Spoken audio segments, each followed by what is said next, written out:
नमस्कार दोस्तों, स्वागत है आपका Jharkhand job information YouTube channel में। तो जैसा कि आप लोग देख रहे हैं दोस्तों, मैं व्यवहार या न्यायालय जो है रांची की ओर से पियून आदेशपाल पद के लिए जो है दोस्तों नोटिफ़िकेशन आया हुआ है। तो इसके बारे में आप लोगों को पता चल ही गया होगा दोस्तों, चूँकि ये हो गया लगभग 3-4 दिन पहले ही आया है। तो इसमें मैं आपको क्या-क्या बताऊँगा देखिए, मैं इसमें बताऊँगा आपको कि आपको किस प्रकार का ड्रेस पहन के जाना है वहाँ। इंटरव्यू में क्या-क्या क्वेश्चन पूछा जाता है, आपको किस प्रकार से वहाँ पेश आना है, ताकि आपका जो है इंटरव्यू आसानी से हो सके और आपका सिलेक्शन भी इसमें हो सके। मैं इसके बारे में आपको बताऊँगा।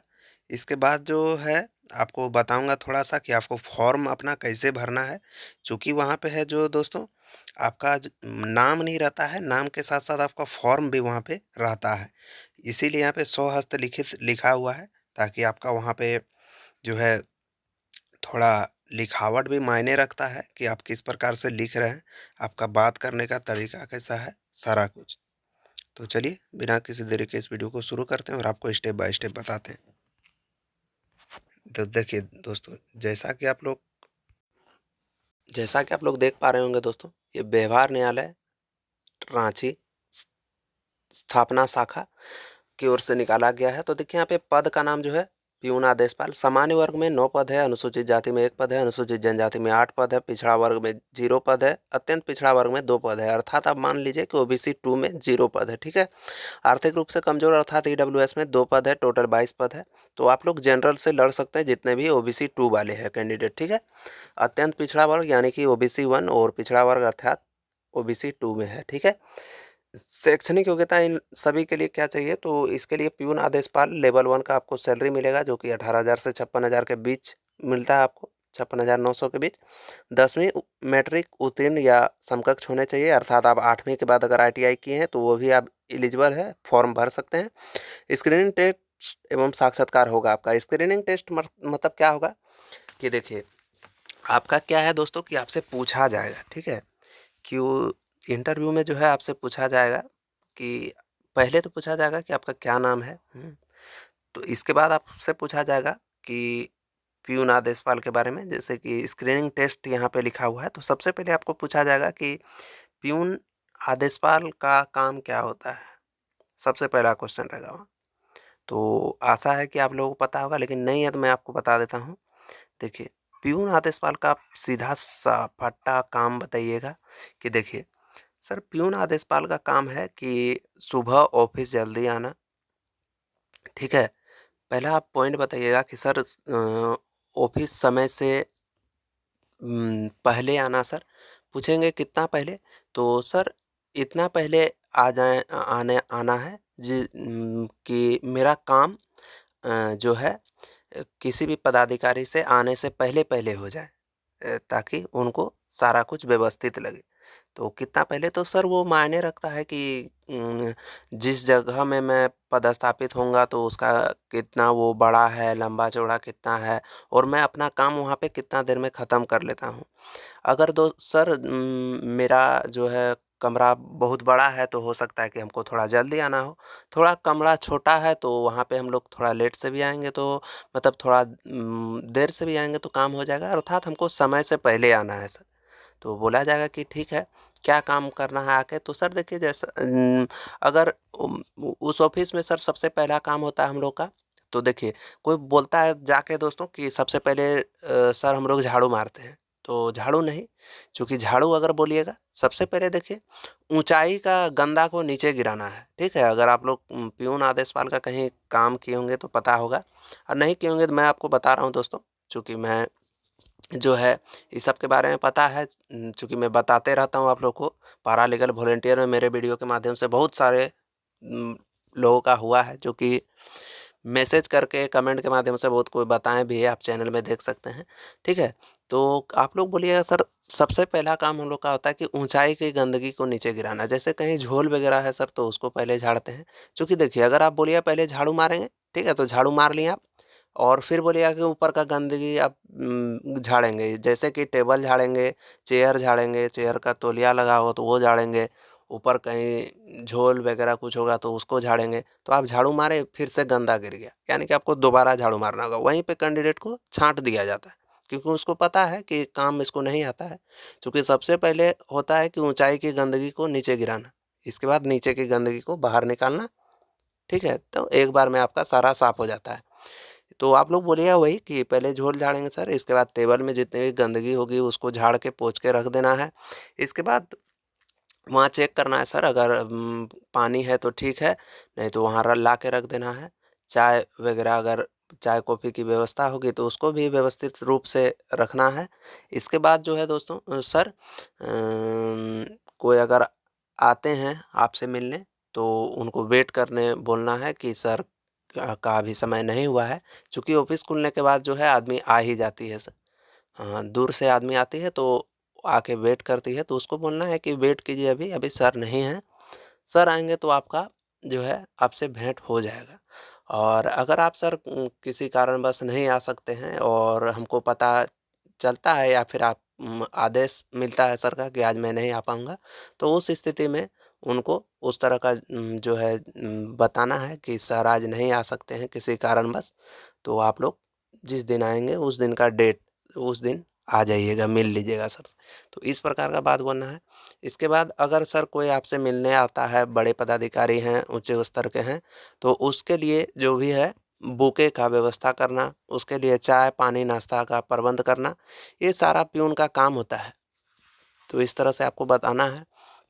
इसके बाद आपको बताना है कि ऑफ़िस फिर समय समय के बाद जब तक आप ऑफ़िस में रहते हैं उतने समय तक मुझे रहनी है, और जैसे ही आप गए तो उसके बाद हमको जो है ऑफ़िस बंद करके जाना है। इसके बीच में और भी कुछ बोलना है दोस्तों आपको।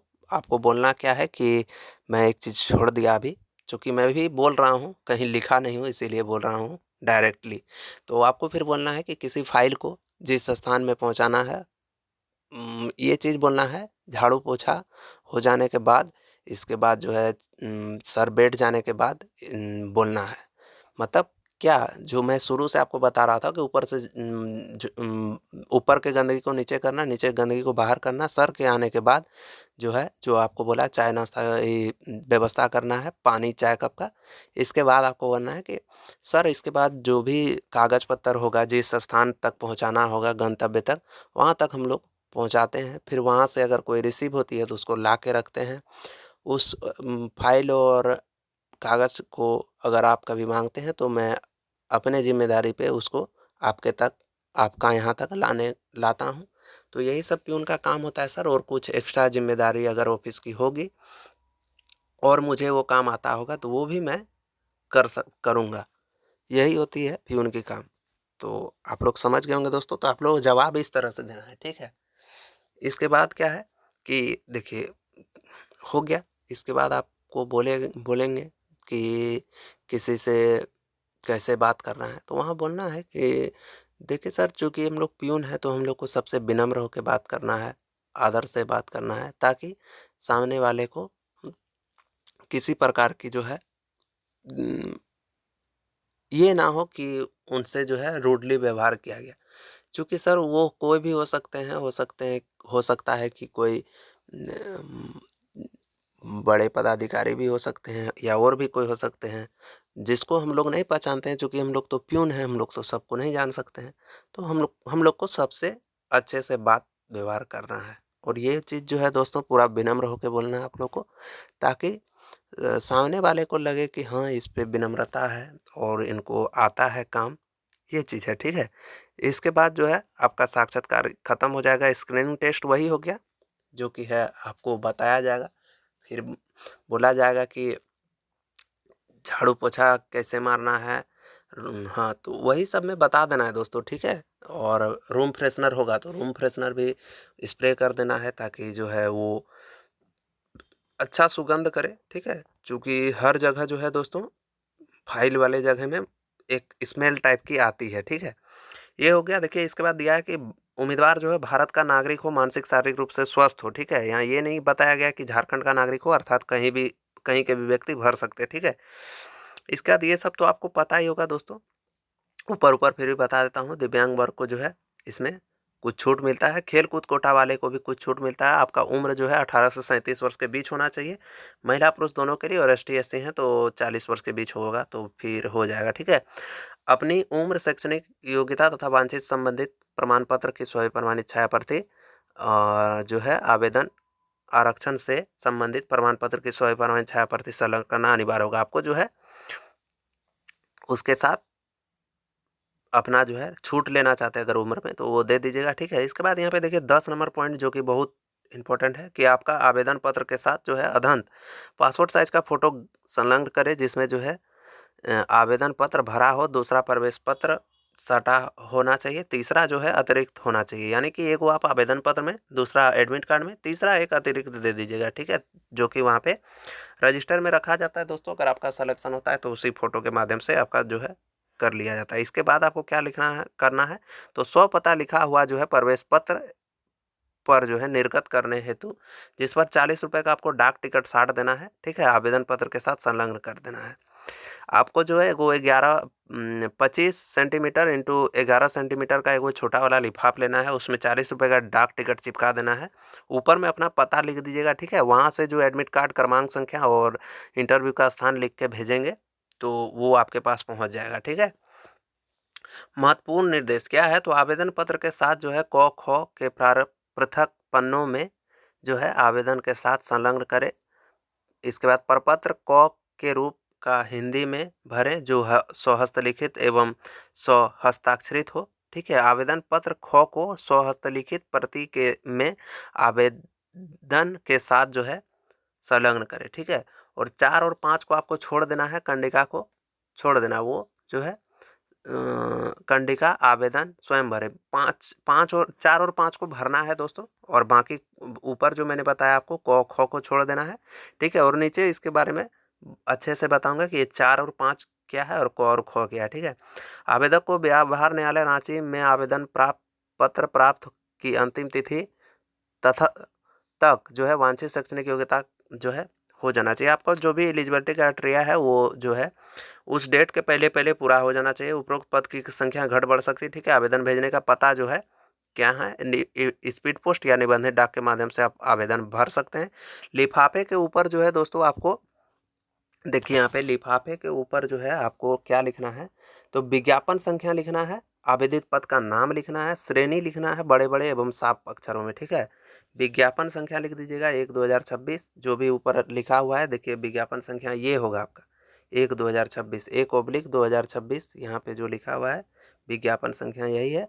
और जो है उसमें वहाँ आपको लिख देना है विज्ञापन संख्या के बाद जो है विज्ञापन संख्या, श्रेणी, कौन से श्रेणी में आते हैं, और आवेदित पद का नाम। ये लिखने के बाद दोस्तों भेजने का पता जो है आपको नीचे दिया हुआ होगा, ठीक है। भेजने का पता देखिए यहाँ पे क्या है, तो भेजने का पता है, तो आवेदन भेजने का पता आप देख सकते हैं दोस्तों, यहाँ पे जो है निबंधित डाक स्पीड पोस्ट के माध्यम से भेजना है आपको।